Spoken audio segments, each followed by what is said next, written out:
Chancellor Angela Merkel has announced a so-called lockdown light due to take effect from the 2nd of November.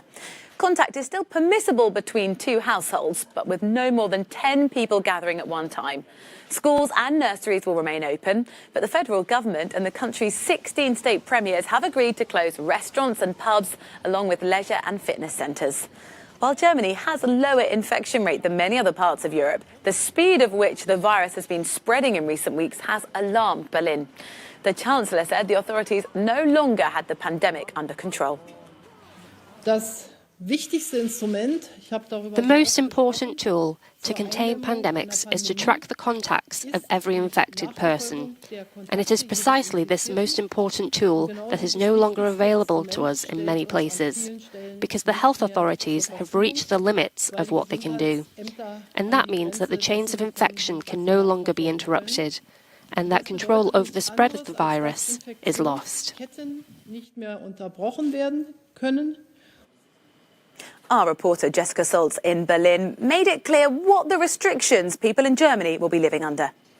The federal government has been warning citizens across Germany for weeks now to limit their social contact, but they feel like these messages have not been heeded. So these new measures are really a way of enforcing that by limiting many areas of public and private life. So from Monday, from the 2nd of November for a month, all bars, restaurants and clubs will be closed, all leisure facilities, swimming pools, sports clubs and so on, as well as cultural activities. Theatres, cinemas and opera houses are also going to be closed, as well as other facilities such as cosmetic studios. So it's going to really limit a lot of areas of public life. People here are also being told not to socialise unless it's absolutely necessary, to only meet people outside from members of one other household. And the federal government is also encouraging employers, where possible, to let people work from home.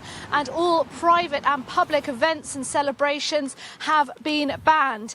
And just so that you know that the government means business this time around, Germany's Interior Minister yesterday evening saying that thousands of federal police are going to be employed, especially in big cities, to enforce these measures. Jessica, Germany has, when we look across the continent, a relatively low number of infections compared to, let's say, France, the United Kingdom.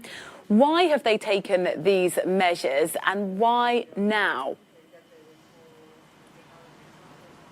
Well, the numbers are growing exponentially in Germany. We were told this morning by the Robert Koch Institute that a new daily record has been made this morning of over 16,700 new cases within the last 24 hours. And Angela Merkel warned that if this exponential rate continues over the next days or weeks, then we do risk reaching a state at which Germany's health services can no longer contain the spread of the virus. So that is why she believes that the lockdown is necessary now. Now, of course, getting these 16 regional leaders to agree to a lockdown is not always easy. The hotspots in Germany for the coronavirus, apart from Berlin, are still the majority in the west and the south of the country. So many eastern leaders don't really agree with these lockdown measures. They feel like their local economies are going to suffer unnecessarily. And even though Merkel has been tough on her message that a lockdown is necessary, it is still ultimately the legal right of these local leaders to whether or not to enforce these measures themselves.